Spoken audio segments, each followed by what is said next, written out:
នេះគឺជារឿងរ៉ាវនៃខ្សែជីវិតពិតរបស់តារាសម្ដែងគឺលោកឡុងវីរៈយុទ្ធហើយនៃភូបើរំលឹកដល់រឿងភាគដ៏ល្បីល្បាញដែលពុកម៉ែបងប្អូនតែងទៅទស្សនានោះពុកម៉ែបងប្អូនប្រកាសជាធ្លាប់បានទស្សនានៅរឿងមួយដែលមានចំណងជើងថាភូមិខ្ញុំស្រស់ឆើតឆាយ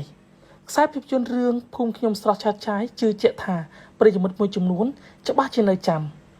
ដោយរឿងមួយនេះពិតជាទទួលបានការគាំទ្រខ្លាំងពីមហាជនមិនថាចាស់ឬក្មេងនោះទេសុទ្ធសឹងតែពោលពាក្យសរសើរអំពីសាច់រឿងនិងតួអង្គសម្ដែងបានយ៉ាងល្អថែមទៀតផងដោយរឿងមួយនេះត្រូវបានគេដឹងថាតួឯកស្រីសម្ដែងដោយអ្នកនាងសុកសមាវតីនិងតួឯកប្រុសគឺសម្ដែងដោយលោកឡុងវីរៈយុទ្ធហៅនីភូបន្ទាប់ពីសម្ដែងខ្សែភាពយន្តនៅក្នុងរឿងភូមិខ្ញុំស្រស់ឆើតឆាយទទួលបានការគាំទ្រច្រើនលោកឡុងវីរៈយុទ្ធហៅនីភូក៏បានផលិតកម្មក៏ដូចជាបណ្ដាក្រុមហ៊ុនមួយចំនួនអញ្ជើញទៅសម្ដែងនិងថតស្ពតមួយចំនួនធំថែមទៀតផងប៉ុន្តែមួយរយៈចុងក្រោយក៏បាត់មុខលោកឡុងវីរៈយុទ្ធហៅនីភូស្ងាត់ឈឹងតែម្ដងដោយជាការចែកដន្យខ្ញុំបាទអឹមជីវ៉ាក៏បានទៅពិសាអាហារនៅក្នុងភោជនីយដ្ឋានមួយដែលមានឈ្មោះថា OK មុខថាដែលជាភោជនីយដ្ឋានដែលស្ថិតនៅក្នុងបុរីពិភពថ្មីគូស្រូវ3ហើយស្រាប់តែឃើញតារារូបនេះបានកំពុងតែរត់តុទឹកមុខស្លេកស្លាំងស្គមខាំងខុសពីការដែលចំនួនលោកទៅសម្ដែងដោយមិនអស់ចិត្តខ្ញុំបាទក៏បានសួរទៅប្អូនឡុងវីរៈយុទ្ធហៅភូថាតើប្អូនឈ្មោះឡុងវីរៈយុទ្ធហៅភូឬក៏យ៉ាងណានៅពេលនោះចម្លើយគឺប្អូនបានឆ្លើយថាបាទខ្ញុំបាទគឺឡុងវីរៈយុទ្ធហៅនីភូដែលធ្លាប់ជាតួឯកក្នុងរឿងភូមិខ្ញុំស្រស់ឆើតឆាយ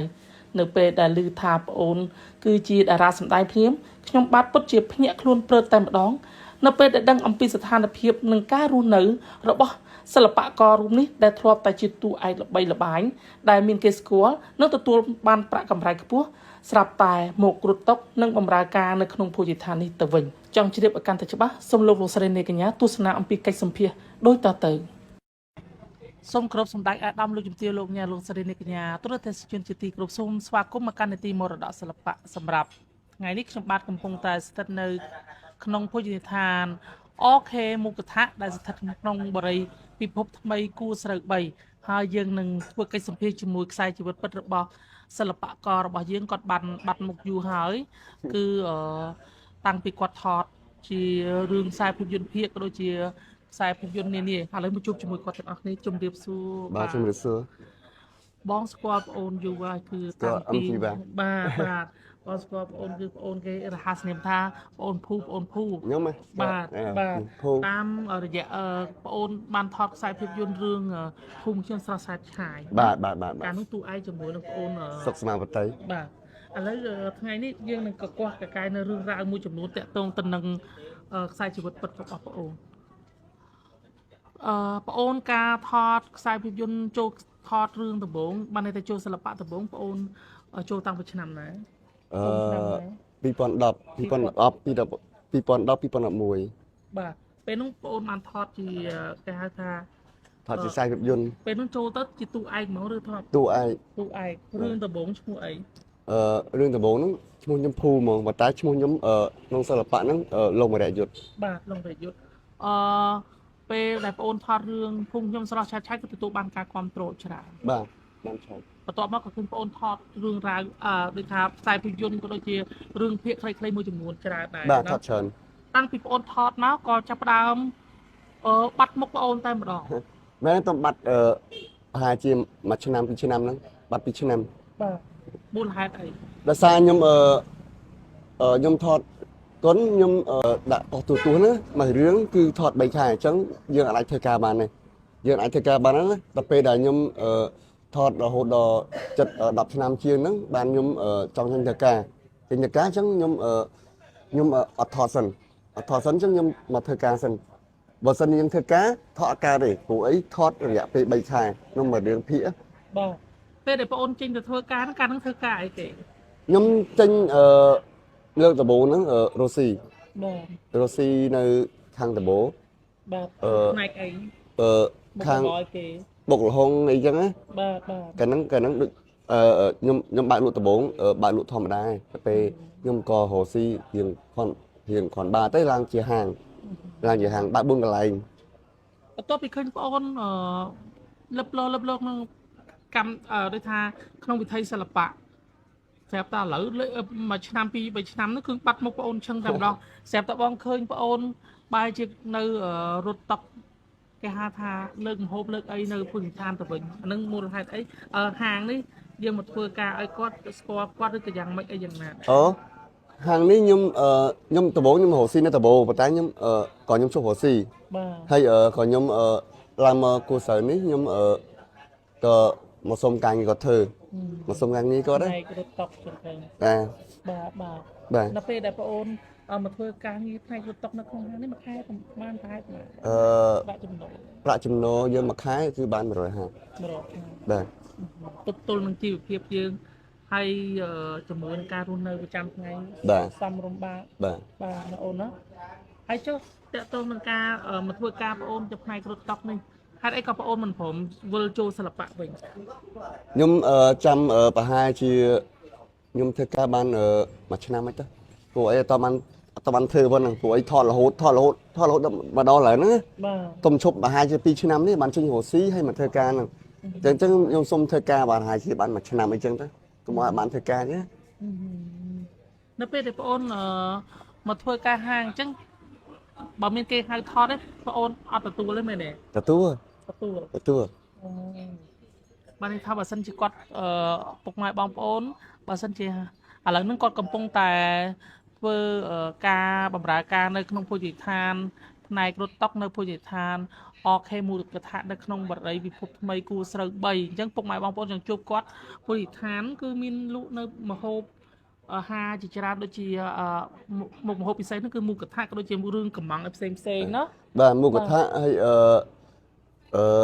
ស៊ុបពីរសជាតិហើយនឹងម្ហូបសាច់ខ្លាញ់ច្រើនហើយមានបយ៉ាហើយមានសាច់យើងកំងដាក់របស់យើងមុខកថាហ្នឹងហើយស៊ុបមានសាច់កំងថែម អូនធ្លាប់ជាតួឯកសុំអភ័យទោសបើសួរសំណួរហ្នឹងវាប៉ះពាល់ទៅដល់អារម្មណ៍ផ្លូវចិត្តអូនណា បាទ អូនធ្លាប់ជាតួឯកកនដែលចេញទៅល្បី បាទ ស្រាប់តែប្អូនមករត់តុកប្រាក់ខែ150អញ្ចឹងប្អូនដូចថាក្នុងខ្លួនយើងដូចថារៀងខ្មាស់គេអត់ឬក៏យើងក្នុងគិតថាដូចខ្មាស់អៀនពេលសិល្បៈយើងមកជួបអីមានការខ្មាស់អៀនឯខ្លាំងអត់ទេអូន មែនទេយើងខ្មាស់ដែរប៉ុន្តែយើងដល់ពេលដែលយើងធ្វើការប៉ុន្តែខ្ញុំដំបូងខ្ញុំមើលមុខគេមិនសូវចំដែរណាយើងខ្មាស់ដែរ តែយើងជាអ្នកសិល្បៈជាតិ បាទ គាត់ដល់ល្បី បា ដែរ ទបាទ ដល់ពេលមករត់តុកអីចឹងទៅប្រាក់ខែ150ពេលខ្លះតែកិច្ចមុខសិល្បៈយើង ជួនកាលឃើញចង់កិច្ចដែរប៉ុន្តែទៅពេលទៅយើងនៅហ្នឹងយើងគេអត់កើតអញ្ចឹងជាយើងជួបទៅជានិយាយទៅ តែនិយាយ ប៉ុន្តែយើងខ្មាស់ អូនដូចថាបងអូនគឺជាអ្នកគេហៅតួកុនមួយរូប បាទ បើសិនជាបងអូនវិលវិញបងអូន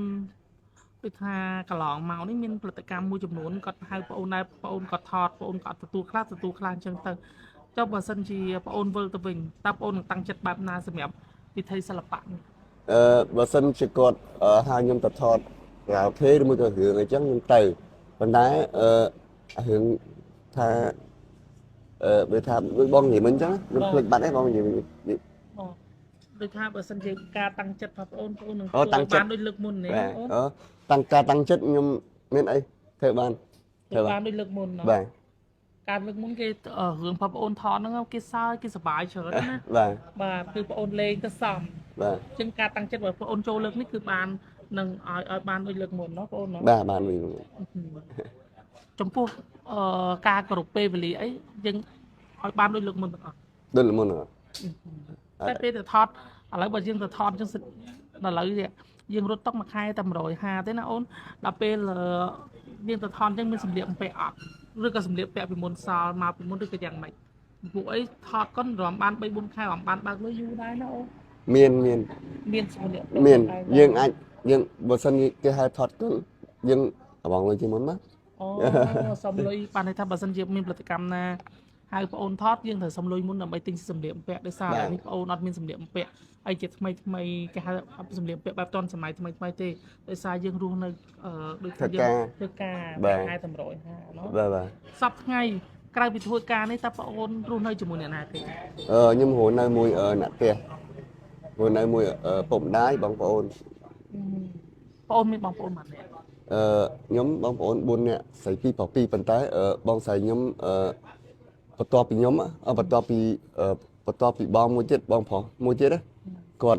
hôm nay ở Singapore ngồi play còn អូនមានដែរក្រុមគ្រួសារស្ដីបន្ទោសឬក៏